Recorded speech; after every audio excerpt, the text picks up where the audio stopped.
Like, share, subscribe, dislike, all the other good shit. Let's get straight to it.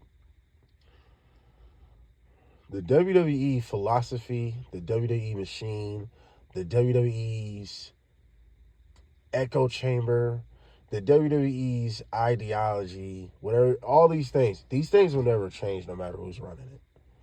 And what I mean by that won't ever change is a very simple thing that people are complaining about today. And it's been since the PG era. Now, I could be wrong, but it's been since the PG era.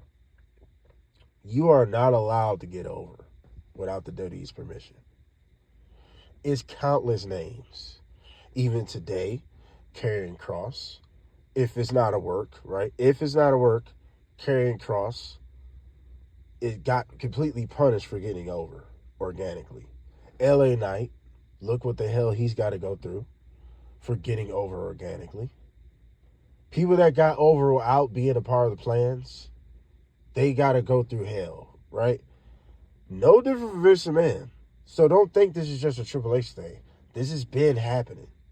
Bray Wyatt, Dolph Ziggler, Wade Barrett, Ryback, even people that they manufactured, it seemed like, if you get just a little too over, it's a problem. But maybe Ryback's not a good one. Maybe he had a bad attitude. But let's talk about people that really actually got CM Punk, Daniel Bryan. They minimized all these people to be mediocre or tried to make them mediocre. AJ Styles. Because think about it. AJ Styles had one of the best pops in Royal Rumble history. What did they do right away? Have him lose at WrestleMania. Like, why? You know what I mean? This is the first time we got an AJ Styles against Chris Jericho at a WrestleMania, and you're going to have him lose. CM Punk, mad over in 2011. For no reason at all, Triple H beats him clean. Why? Like, why? Dolph Ziggler, do we got to go through all the shit he went through? Bray Wyatt. Zack Ryder is probably the most infamous one that anybody remembers, because I remember watching this live. I literally remember watching this live like it was yesterday. You talk about humiliation ritual before people start saying that? That was a legit one. He got over in an unheard of way that was like nobody was doing that. He was the first wrestler at that time to utilize the internet. Not an internet darling, what they used to call him. He was the first guy to make the internet get him over. He used to be on the internet playing with action figures. He called himself the internet champion. He still do that as Matt Cardona. And he was very catchy. Woo, woo, woo. Still to this day, Zack Ryder is one of my favorite, most underrated guys in WWE history. He got played so bad. And they punished this man. Punished him. Plenty of other people that has been punished for getting over. You're not allowed to get over in the WWE without them. They want to write the narratives. They want to control your momentum. Because this is the problem that WWE is going to have, which I never understood. Because like I said, it's only happened in PG era. Because Attitude Era, you got to think, they wasn't tripping about people getting over. Now let's fast forward. This is a different time when Stone Cold did his infamous 316 said I just whooped your ass promo. Today that wouldn't slide. Especially if they didn't view Stone Cold that high. Like LA Knight today. Like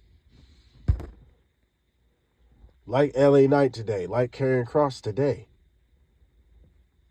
You know what I mean? So, and these are the latest victims. And then Triple H has a more of a pettiness where, but oh no, I was just about to say something wrong.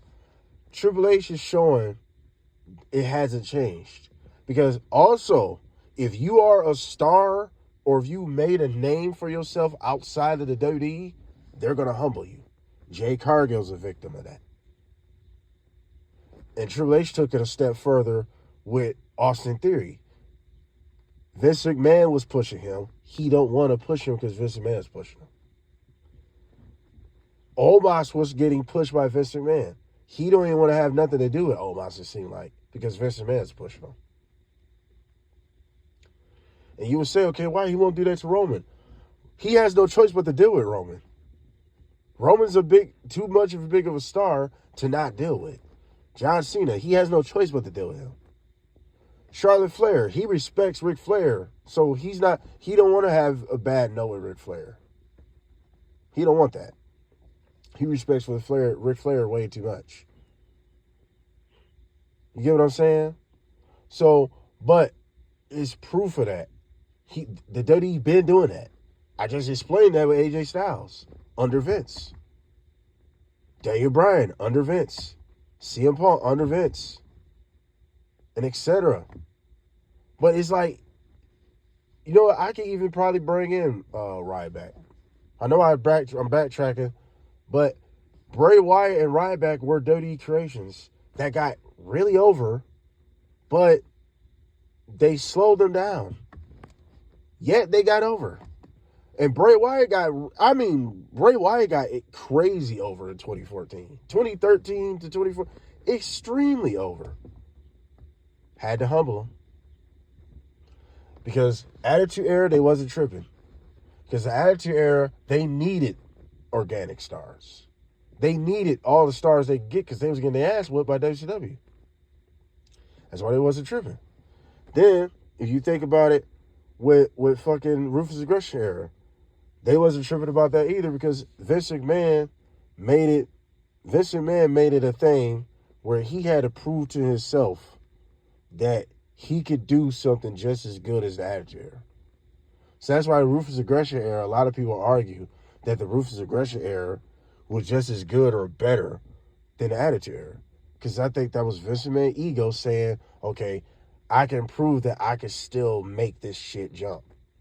And that's why when you think of the Attitude Era, the Ruthless Aggression Era have endless stars. Rey Mysterio, Jericho, Booker T, Batista, John Cena, Randy Orton, Brock. Endless that we appreciate to this day. Jeff Hardy's. Because that was just Vince McMahon proving he could still move it. And then Vince was still pretty young. By the PG era came around, they made so much money. And this is the point when you get at a certain level of dominance and you're your own competition at this point, this is when you don't have to give a fuck anymore. That's where the WWE is still dealing with to this day. They don't have to give a fuck anymore. They don't have to have that hunger to make a bunch of new stars. They're going to. I'm not saying they're not even pushing nobody. Braun Breaker, Bronson Reed, Jacob Fatu, Solo Sikoa, Tiffany Stratton. They are pushing people. Don't get me wrong. So you can't really say they're not pushing nobody new. Those are new faces, whether you want to say they're not or not. Rhea Ripley, even though that's kind of a Vince McMahon creation still. But Triple H is going to take the credit for making her even more of a star, though. That's just really what it's going to be. But the WWE philosophy will never change, though. If you already got a buzz before you got here, they're going to humble you. You see what they did to Sting? Now, that was a different situation. But even recently, under Triple H, it proved that it didn't really change. Those were WCW guys, Goldberg and Sting. Basically, that was like, oh, we got him. As soon as they grabbed Sting, they was like, oh, we got the heart of WCW. We're going to really bury him. He's not even going to win a match. And we're going to have Triple H. We're going to have Triple H give him the head rub like, good job, sport. Like they're not on the same peers. Like Sting is not a bigger star than Triple H. But in the WWE world, nope, he's a rookie. That's how he treated Sting, rubbing his head. Fuck out of here. The disrespect was crazy. Fast forward, Triple H, again, ironically, the disrespect was crazy, cutting off Goldberg's fucking speech. And don't give me that shit, you Triple H Glazers. Oh, well, they didn't have enough time. If you knew that, then why you didn't have him come out on Raw then? You could have told him, Goldberg, no, we're not going to have you do the speech tonight. Just do it on Raw. Beginning of the show. So don't give me that shit. You could have easily moved it if that was the case. That was that WCW hate. They're never going to get over it because WCW is the only thing that put their foot so far up their ass, they was tasting their toes. They're never going to forgive WCW. As you see, years later after they defeated them, they're always going to hold that pettiness. But that's a whole other thing that's never going to change. If Jericho won his last retirement in WWE, they're going to do Jericho the same way with some funny shit because he was a WCW guy. That's just how it is. I don't know what for, but that's what it's going to be. But as far as the other things under the WWE that's never going to change, I'm going to say it again. If you get over organically, even if they gave you the shit to get over, gave you the time to get over, you can't get too over. They're going to humble you. They're going to be like, oh, shit, you're messing up the plans.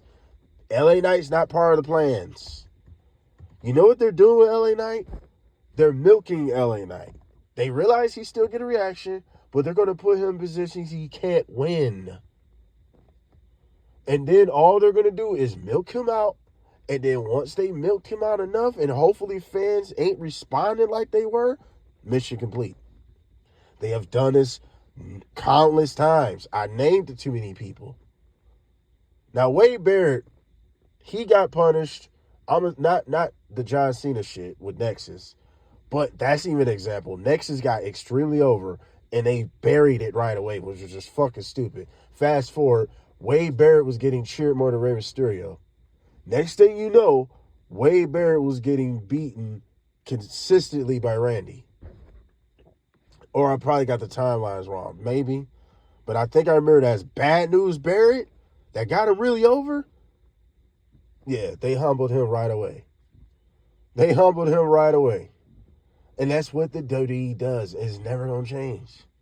It's never going to change, bro. Especially if you coming in there with a big chip on your shoulder.